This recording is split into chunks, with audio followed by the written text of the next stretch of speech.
Good evening. Welcome to the Christopher B. Smith Rafael Film Center. I'm Richard Peterson, Director of Programming, and to tonight's special, thank you. I do not.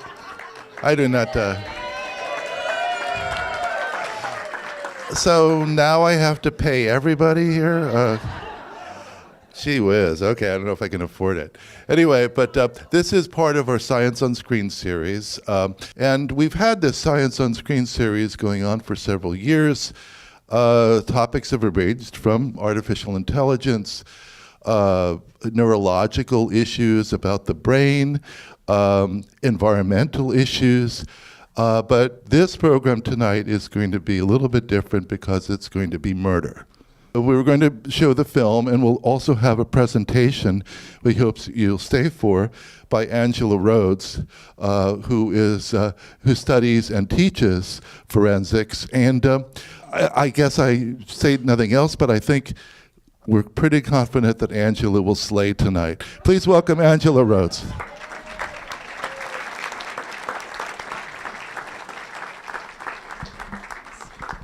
Thank you.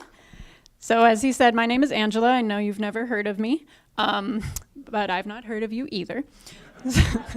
So I'm originally from Marin County, just so you know. I grew up coming to this theater many times with my mom, so it's a little weird to be speaking here.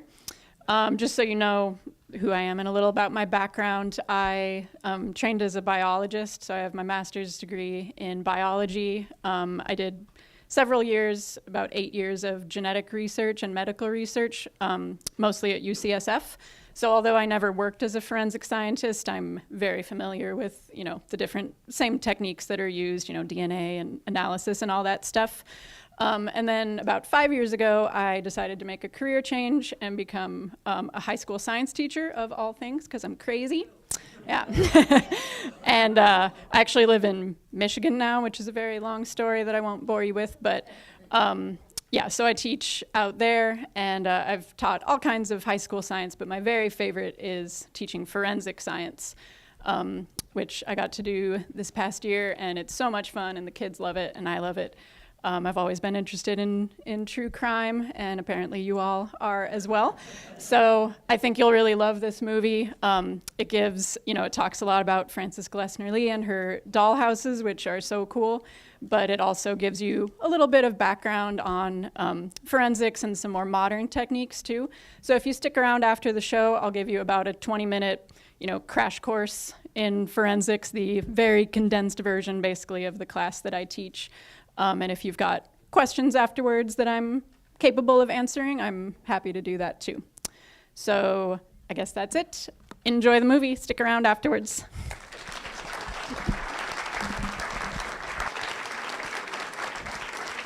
Thank you. Please welcome back Angela Rhoades.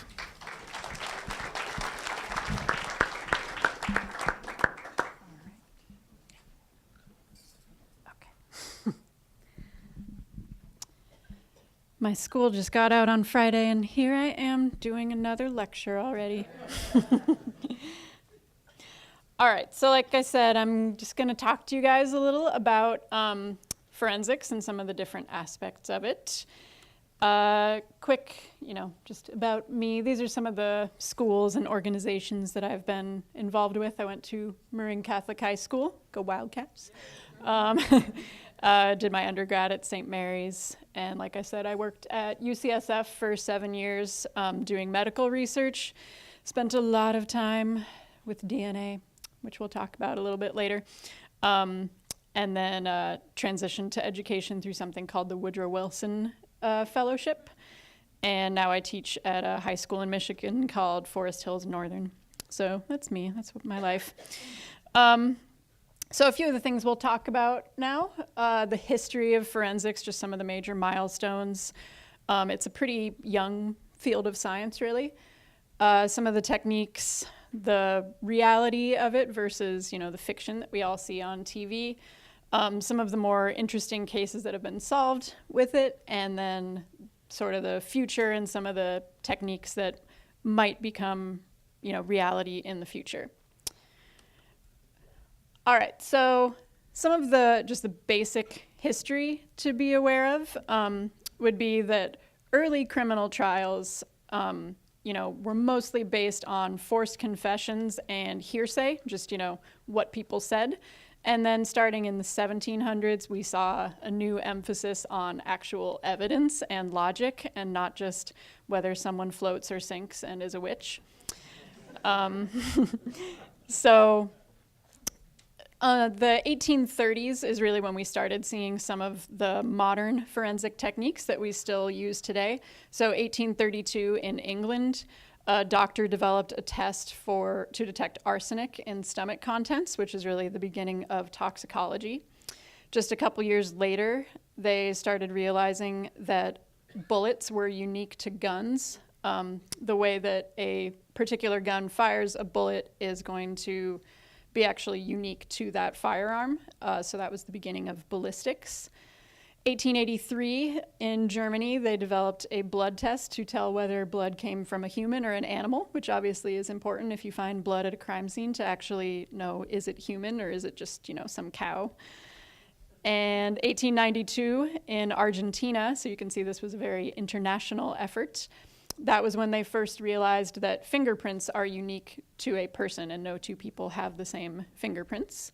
1910 was the first crime lab, which was in France. And 1932 was the first crime lab in the US, the FBI Scientific Crime Detection Lab. One thing a lot of people don't know is that the Smithsonian Institute began a partnership with the FBI at that time, and the original role was to help identify human remains. So that's really the beginning of forensic anthropology.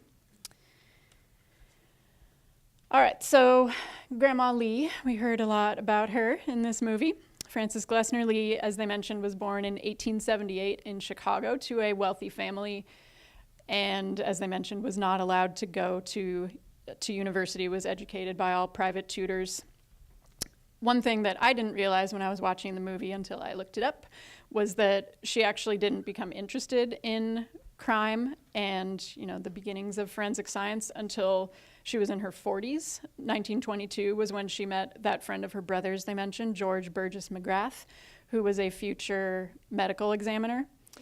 And he complained to her about two main things that he saw. One was that coroners at the time were not required to have medical degrees, and police were not trained in how to collect or interpret medical evidence that they might find at a crime scene, which meant that you had a whole lot of botched crime scenes where evidence was lost and he was seeing people, literally getting away with murder. And so that was kind of the first time she really became interested in that sort of stuff.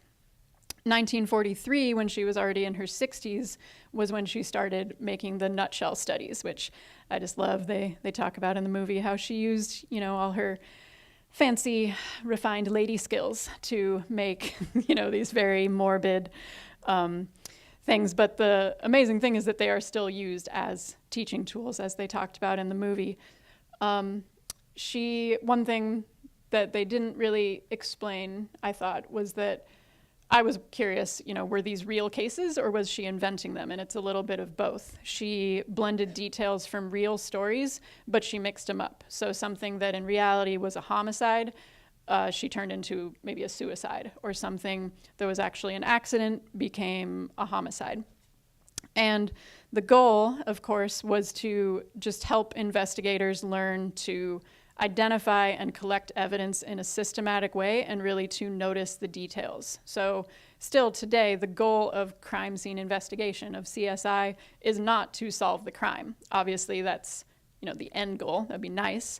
But the goal of actual crime scene investigation is to document and collect evidence, and that's it, and not to jump to any conclusions. If you go in and assume that, this is clearly an accident, you could miss a lot of things if you have assumptions about it. All right, so let's see how you guys did with my pop quiz, speaking of crime scene investigation. So you all said that the first thing that should be done at a crime scene is securing the scene, followed by separating witnesses, then taking pictures, and last thing, collect evidence. And good job, you guys get an A. Woohoo! So the reason the first thing has to be secure the scene is because you don't want any of the evidence to be contaminated. That was, to this day, people talk about For example, the John Benet Ramsey case is one situation where that did not happen first, and now we'll probably never know what happened because of it. Separating witnesses, we'll talk about that a little more in just a minute, but basically, first of all, you don't want people to get their stories straight if they had something to hide, but you also don't want them influencing each other because our memories are not as good as we think they are. Taking pictures, obviously you want to preserve what the scene looked like, and then collecting evidence happens very last. So this kind of ties into the whole thing with Frances Lee, where you don't want to just jump in and start grabbing stuff. You want to notice all the details, think about what you need to collect, and go from there. All right, so why is forensic science so important? Why the emphasis on science? So first of all, as I mentioned, early trials were mostly based on witness testimony and confessions, which are not the best types of evidence. Our observations and our memories are imperfect, even those of you that might think you have perfect memories. You do not. You might think you do, but you don't. We all forget things. We all miss things. Like I said, there was a new emphasis on facts and logic. And I'm sure we've all heard of, overturned convictions where people get out of prison based on DNA evidence or something like that. So the power of actual hard evidence cannot be overstated. And obviously it's still imperfect. There have been people sent to jail for, forensic evidence that seemed to match them that it ended up that they didn't. So mistakes are still made, but the closer we can get to the truth, the better.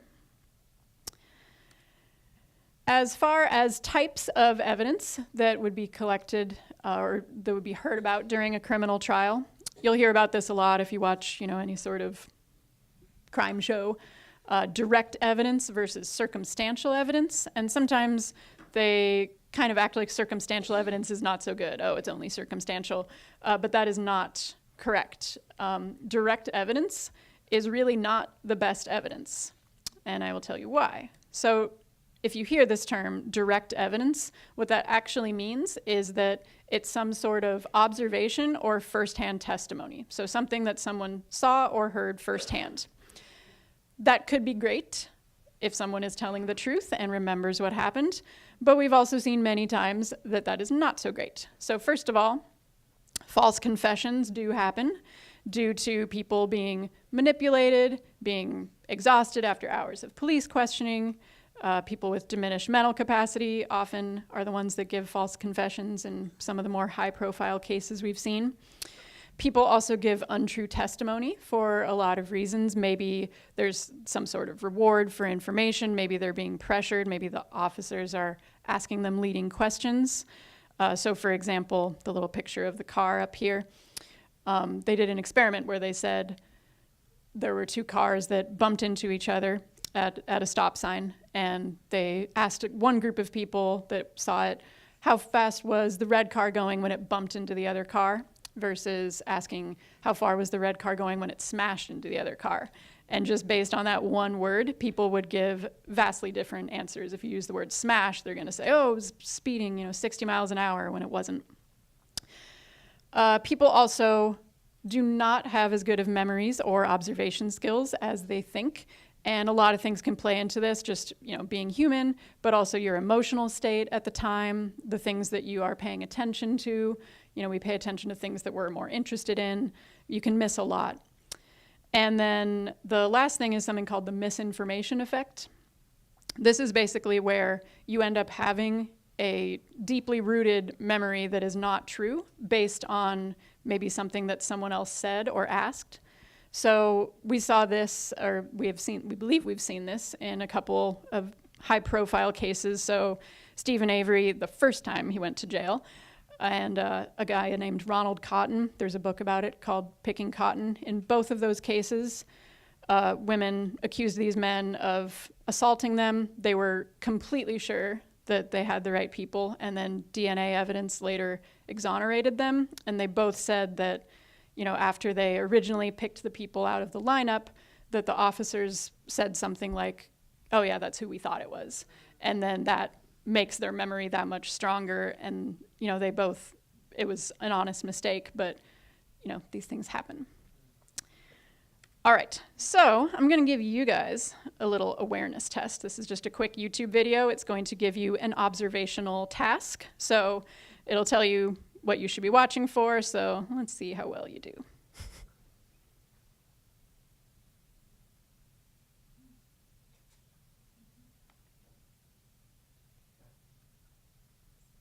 All right, so it says, how many passes does the team in white make? Go!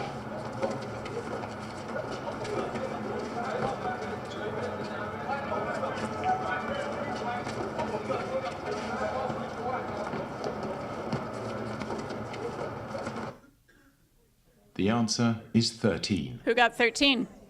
Good job. But did you see the moonwalking bear? Who saw the moonwalking bear? Oh. Go!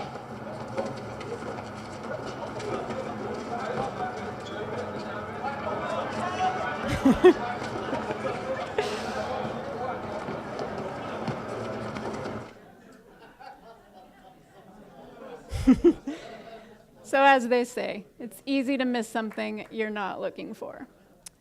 So obviously that's a silly example, but imagine that, imagine that you were, actually watching, actually observing something serious that was happening in front of you. If you are paying attention to one thing, it's very easy to miss other things. So hopefully I've convinced you that direct evidence is not always the best. So now we're going to move on to circumstantial evidence. All right, so circumstantial evidence is something, the definition is just it requires an inference to get to a conclusion. So for example, you find a suspect's fingerprint at a crime scene, so your conclusion is the suspect committed the crime. Does anyone see a problem with that conclusion though? Just because they were there doesn't prove that they committed the crime, right? It means their finger was there. Maybe they weren't even there.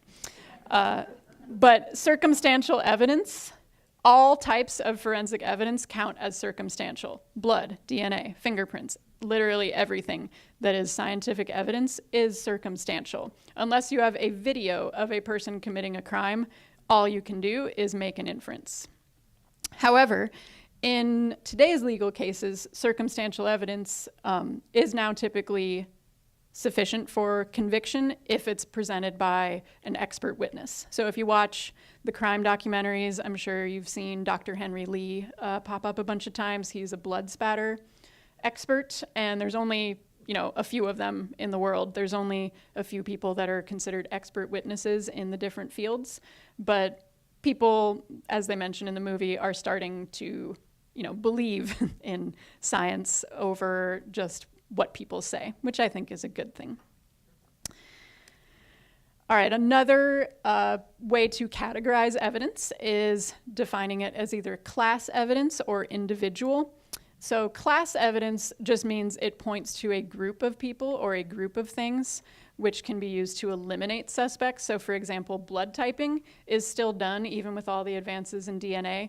Blood type is still a quick, cheap, powerful test you can do if your favorite suspect is blood type B and the blood at the scene was blood type O. You can eliminate that person now. That's useful. Individual evidence obviously is kind of the goal. That's evidence that would point to a specific person, so that would be something that confirms a suspect. So these are just some of the branches of forensics and things that people can specialize in. The things that are marked with an asterisk here are the types of evidence that would count as individual. So fingerprints and DNA we're going to talk about more in a second, since those are really I would say the most powerful types of evidence you could have to point to someone. Hair's kind of an interesting one because it can actually be either. If your hair just falls out and doesn't have the follicle attached, that little white waxy thing that connects to your scalp, then it's just going to be class evidence. It might indicate that you are a Caucasian with brown hair. But if it has the follicle attached, that does have DNA. So that would be considered individual evidence. Ballistics, like I said, guns do give individual characteristics to a bullet. So a specific bullet can be matched to a specific gun, although that does not prove who fired the gun, of course. And another really interesting one is actually handwriting is considered individual evidence. When we first learn how to write, obviously style and neatness and things like that change over time, but the way you first learned to write and connect your letters actually does not change, even as some of your, stylistic things might. So be careful about writing ransom notes. All right, so fingerprints, like I said, are one of the best types of evidence that could be found at a crime scene. A lot of people know this, and that's why they will wear gloves and stuff like that. But, your fingerprints are all over every surface, probably, that you come in contact with. And the reason is because you've got just natural oils on your fingers that will transfer to any surface. Even if you can't see it, there are ways to reveal them. And fingerprints are absolutely unique to you, and they do not change throughout your life. Obviously, your fingers get bigger as you age from the time you're a baby, but you have the same prints that you've had since you were a fetus, since before you were born. The spacing between them stays consistent. The number of ridges you have and the types of patterns you have, those all stay the same. Even identical twins have different fingerprints. So one thing that's kind of fun is just to look at what type of fingerprint you might have. I know it's a little dark in here, but you can do this at home if you're bored. There are three main types of prints, and then there's subcategories of each, but there's one type called an arch, which is just what it sounds like. It basically goes straight across your finger. There's another called a loop, which is where it enters and exits from the same side of the finger. And then there's a whorl, which is basically like a spiral. And you can have, none are like better or worse than any other type, but there are some that are more common. So you can have all three on your 10 different fingers. Each finger only has one of them, one of the three. But if you looked at all people's fingerprints, there are only about 5% of them that would be arches, and then about 65% are loops, and the rest are whorls. So you might have all arches, you might have all loops, you might have, a mixture of each. But the thing that makes them unique, obviously, this is only 3 types of prints that you can have. But the number of ridges, the exact way that they're spaced, some of the funky little details in there, those are the things that make your fingerprints unique. The other most powerful type of individual evidence you can find, of course, is DNA evidence. DNA evidence is, of course, unique to a person except identical twins. So if you have an identical twin, you do have the same DNA as them. I actually read a case recently where they had a suspect for a crime, but both twins were suspects, and so they couldn't convict them because they couldn't prove which twin had done it based on DNA, which is kind of crazy. If there had been fingerprints, they could have shown which one it was. But full DNA sequencing is incredibly slow and incredibly expensive, and so it's just impractical to do a full DNA sequence. In the 1980s, a man in England named Alec Jeffreys developed a technique called DNA fingerprinting. You also hear it called DNA profiling, which is really cool because it basically takes actually non-coding DNA, what they call junk DNA, that doesn't do anything but happens to be unique in all of us. And they can just look at a few different places in your DNA, it's called a marker, and compare it. And you and any other random person in this theater, if we just picked one marker to look at, there is a 7% chance that you and that other person would share one marker in common. So obviously that's not good enough, so they look at between 12 and 20 of them. And the chance of any 2 people matching at 13 markers, which is the most common number they use, is 1 in 400 trillion. And I'm sure you know that there are not that many people on Earth. So the chance of any two people having the same DNA profile, unless they're identical twins, is, astronomical.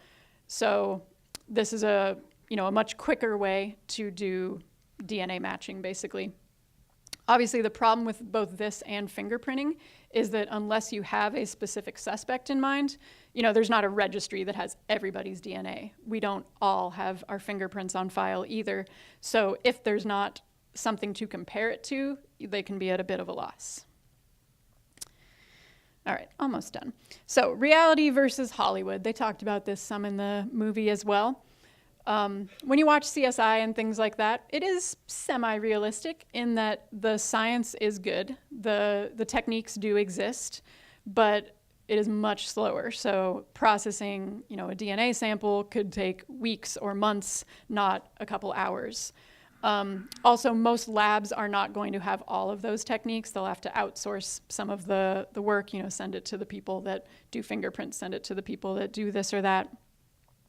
And also, the thing to keep in mind is that the best types of evidence, so DNA and fingerprints, are not always going to be available from a crime scene. Criminals, probably on average are savvier than they used to be. They know to wear gloves. They know to, not leave blood hanging around.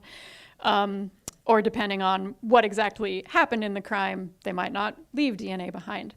So they talked about the CSI effect in the movie and how there's actually, a higher burden of proof kind of required by juries now because of people being more aware of things like DNA and fingerprints. They haven't actually proven yet that this is really affecting criminal cases, but it's just something that people are concerned about.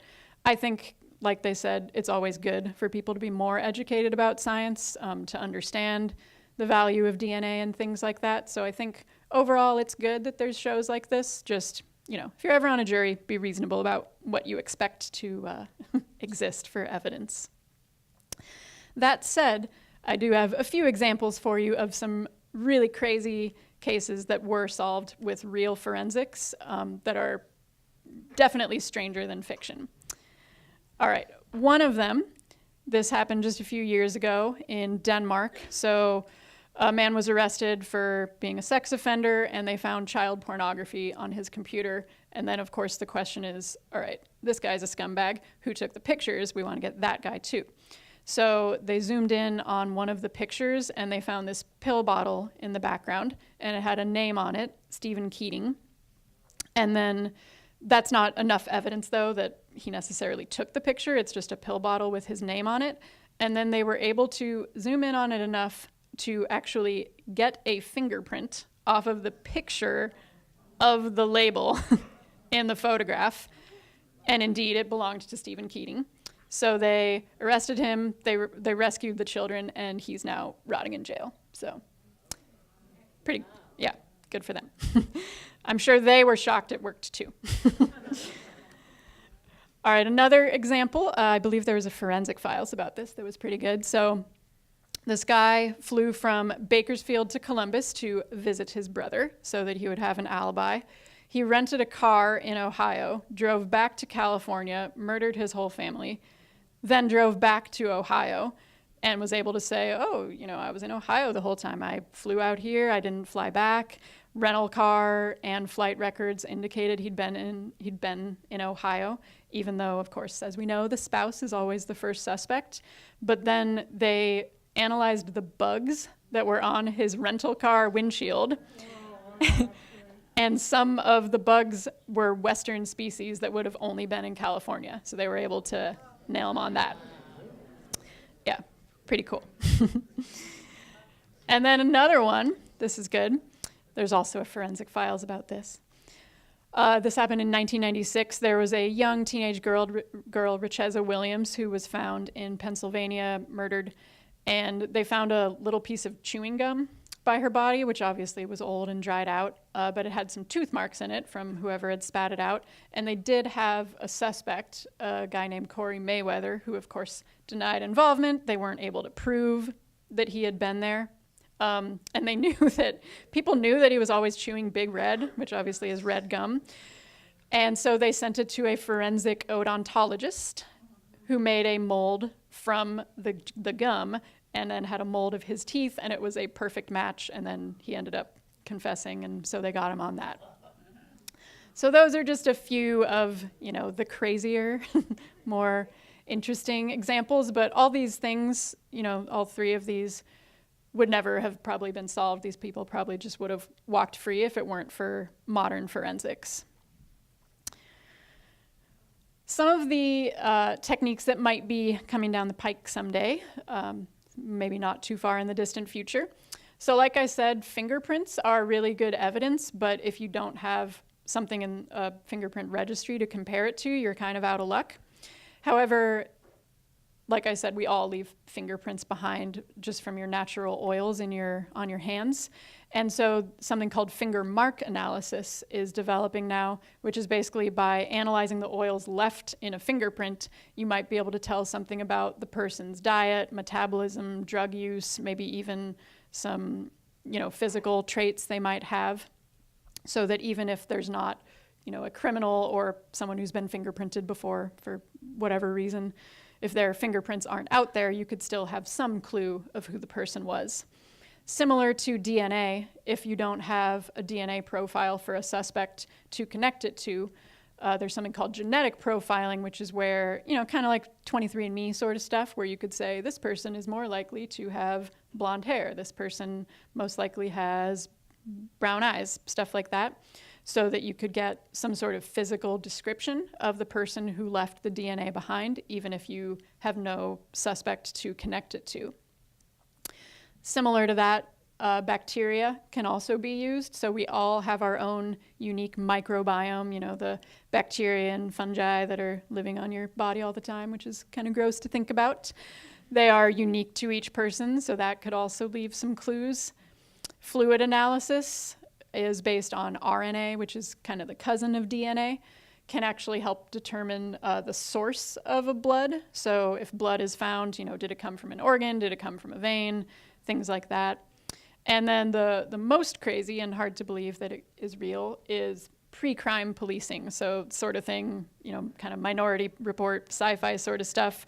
There actually is a software program that's been developed, I think it's called Pre-Poll, something like that, just a few years ago, that basically analyzes crime patterns and kind of makes predictions based on statistics, and some police organizations are already using that. All right, so this is my last slide. So if you're getting bored, I'm almost done. So why are we so fascinated? They talk about this towards the end of the movie, and I think it is something to consider. Why are we all here tonight? Why did you all pay to come listen to something about murder?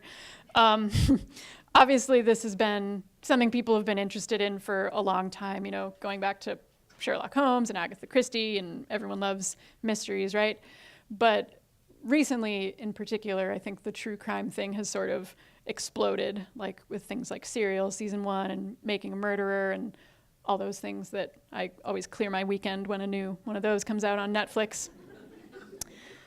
So one answer is kind of biology-based, which is adrenaline. So it's the same reason we go on roller coasters, if you're a fan of things like that, is we actually enjoy being scared in a way that we can control. No one likes being truly terrified, but just like watching a scary movie, there was a Huffington Post article about this recently that was pretty good, that had a quote I liked, which said, "You can dive into the darker side of humanity from the safety of your couch." So scaring yourself, but in a way that you can control. If it's too intense, you can turn it off.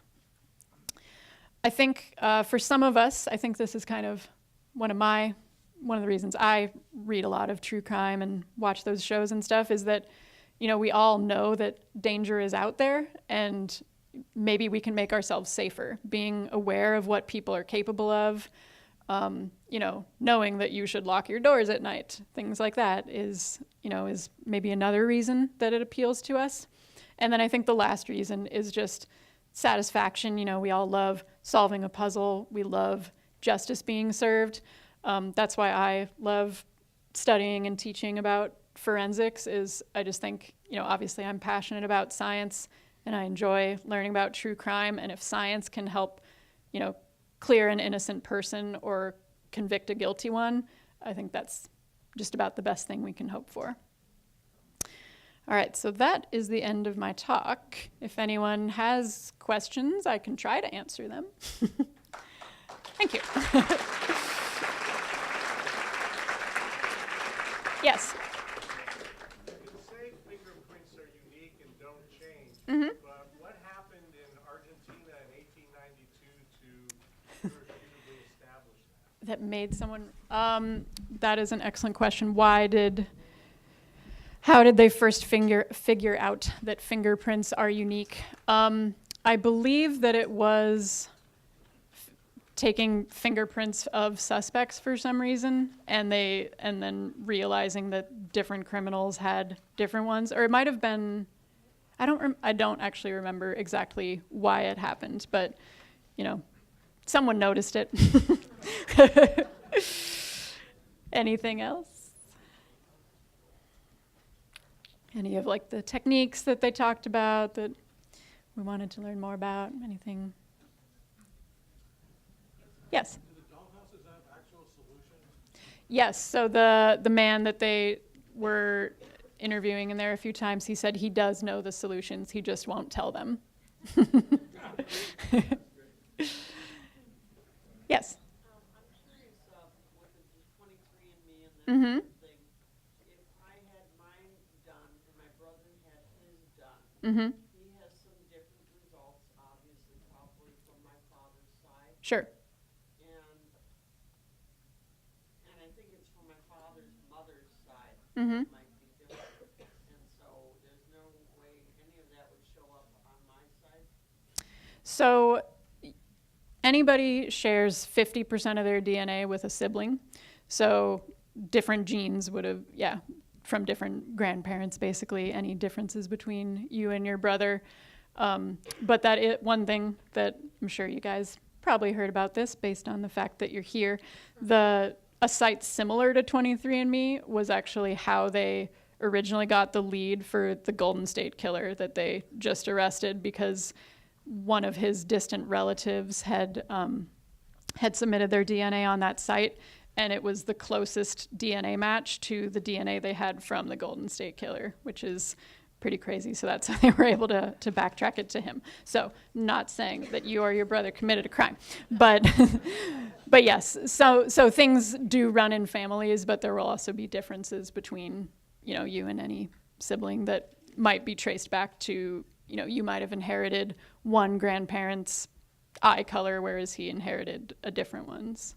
Well, like I'm missing an ethnicity Mm-hmm. that he has.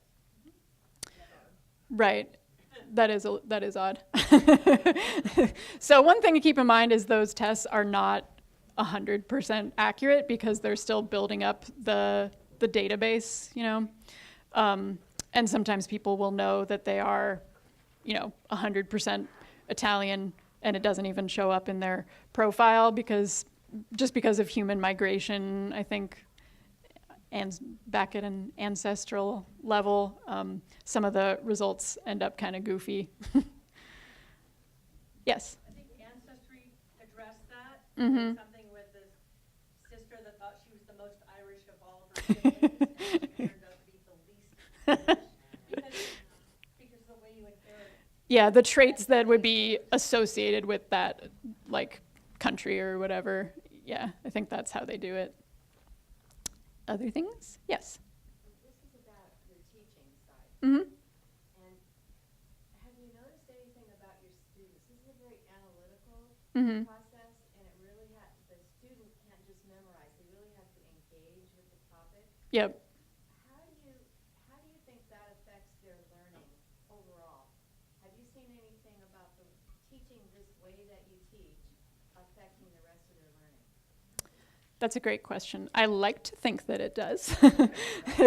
They, at the end of every semester, we do a big crime scene, which is 25% of their grade, where I run around like a chicken with my head cut off all day, setting and resetting the mock crime scene.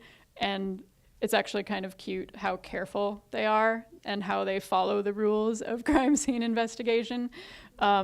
They observe everything and take pictures and document everything and then start bagging the evidence.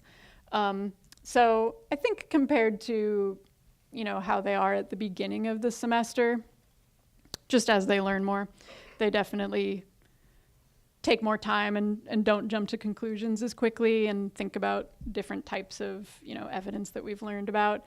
But really, in the other sciences that I teach as well, we try and stress scientific method and evidence and logical thinking. So I think they tend to mature a little by the end of the class, but at the end of the day, they're still teenagers and are going to make impulsive decisions sometimes. Yes. So Mm-hmm. are measurable, Mm-hmm. obvious in everybody. But microbiomes, I mean, how would that show up at a crime scene? Right. How Well, would it be, it's kind of gross, but fecal material is basically everywhere.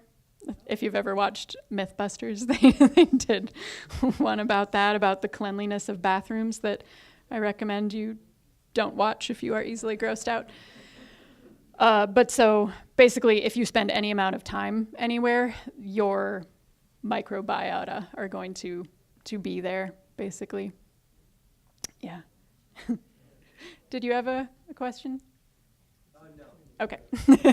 Yes. Why did you ever pursue a career in forensic science? Why didn't I?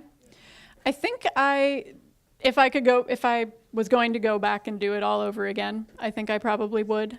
I think I just wasn't as aware based on when I, was in high school and college and stuff that it was even an option. There certainly wasn't a forensic science class at this high school that I attended. There might be now, I don't know. I think it's really just, blown up, and I didn't even think of that as a possibility at the time. Yes. Oh, sorry. Maybe someday. I'm kind of tired of being in school myself for a while. Yes. read crime fiction, and if you do you have a favorite book? Do I read crime fiction? That is a great question. I don't read a ton of crime fiction. I read more like true crime stuff, I guess. Right now I was already reading the one about the Golden State Killer before he got arrested, so that's on my my nightstand right now. As for mysteries and stuff, I actually like Agatha Christie. Yes. What's your t-shirt say and what is that about? Oh, it says this t-shirt is helping solve a crime, and it was just a thing where if you bought the shirt, they donated the proceeds to end the backlog, the rape kit testing.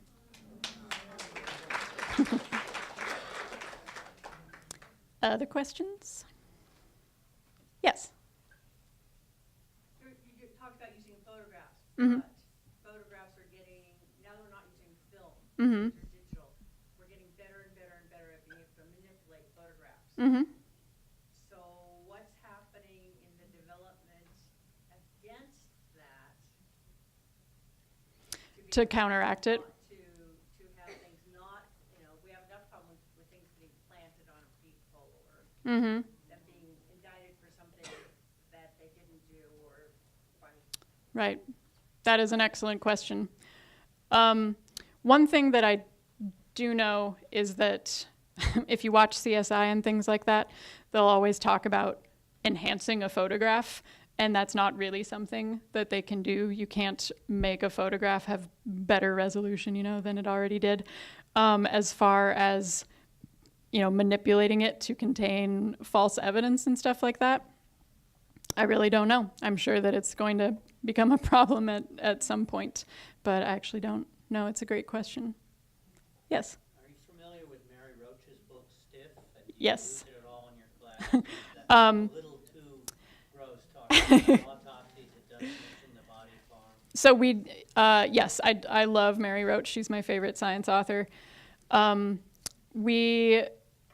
We do have a unit on calculating time of death and entomology, and I kind of gauged how the kids felt about it, and I could tell they were pretty grossed out about it and wanted to move on rather quickly.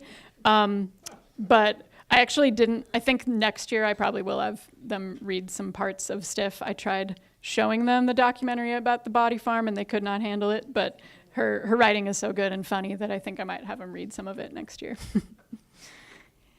Anything else?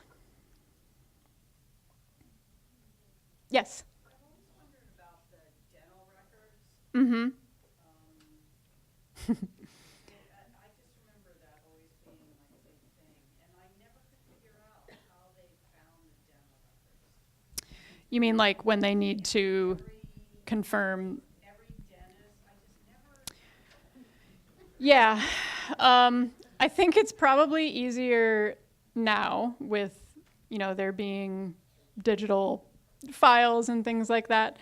But yeah, I think just like with once upon a time fingerprint analysis, someone had to actually sit there flipping through, with a microscope, not a microscope, a magnifying glass, comparing every documented fingerprint to the suspect one. And I imagine it would be the same thing with dental records. So that's why, crimes sometimes go unsolved, because you just don't find that match.